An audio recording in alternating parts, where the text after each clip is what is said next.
welcome back to my kitchen. Tonight we're going to finish off our dinner with a nice prime rib roast. As you can see, I've got a nice cut of roast. I've let it come to room temperature. That's very, very important. Let your meat always come to room temperature. I seasoned it with a little bit of Himalayan pink salt and some freshly ground pepper. And let it rest for a bit. Right now what I'm going to do is I'm heating up a cast iron pan. You want a heavy bottom pan. Like if you can get a heavy stainless steel pan, that's great. I use a cast iron because, hey, cast iron is awesome. Again, I use a high heat oil. What I'm going to do is I'm bringing it up under a medium-high temperature and heat that oil up so it gets a nice shimmer on it. Then I'm going to drop this roast in the oil and I'm going to sear the sides before I place it back into the roasting pan and into the oven. A lot of people think that searing the sides is to seal in the juices, and yeah, that's not really what happens. It's a flavor enhancer is what it does. It's not going to keep the juices in. Not really. Maybe to a small extent, but ideally you want to get that nice crust on the outside where it caramelizes a hair with a bit of the fat.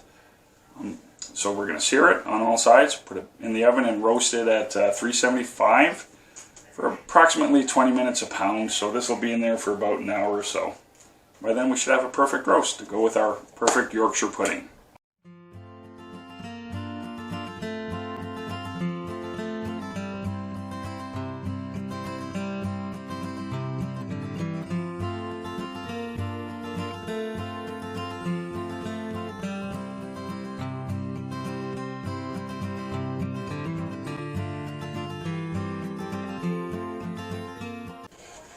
Okay, now the roast is done. I'm going to deglaze the pan a little bit with some red wine. That was a mistake. Very hot pan. I'm going to put a little bit of garlic in. We're going to get that up. We want all that lovely, lovely juices up.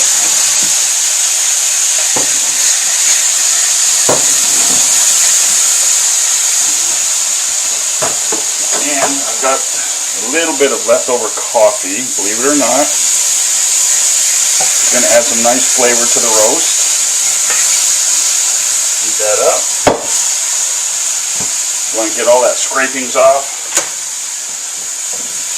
Okay. Just a little bit with the garlic and pour it right over the roast.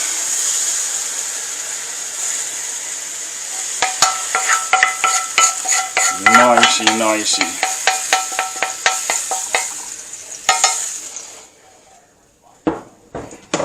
Now, I'm going to take a nice sweet white onion, place that over it, break it into rings, okay. Just a hair more oil, drizzle it along the length,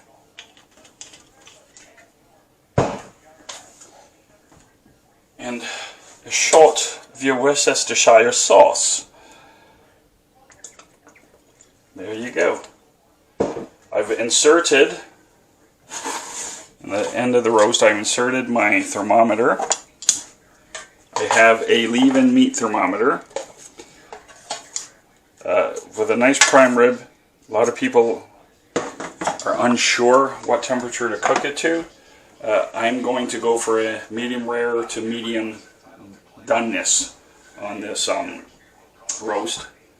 I am of the school where beef, especially prime rib, steaks, etc., should be more on the rarer side of things than the well done side. So, roast is ready. Oven is hot at 375. We're covering it up. We're popping it in, and I will check it in about 30-35 minutes. Just give it a quick check, and then when it hits about the right temperature, around 145 or so, it should be good. And we'll see from there.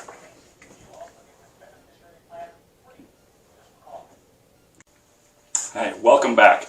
The roast is done. As you can see, I misjudged the time. It's a little over, it's a little medium. It's looking beautiful. I left the trim of fat on. Now that it's done cooking, I'll trim the fat. But before you slice the roast, make sure you let it sit for about 10 minutes, let everything settle inside, then you slice it. In the meantime, I have the juices left over from the roast, which we'll use to make a nice gravy. It'll go well with the roast with the Yorkshire.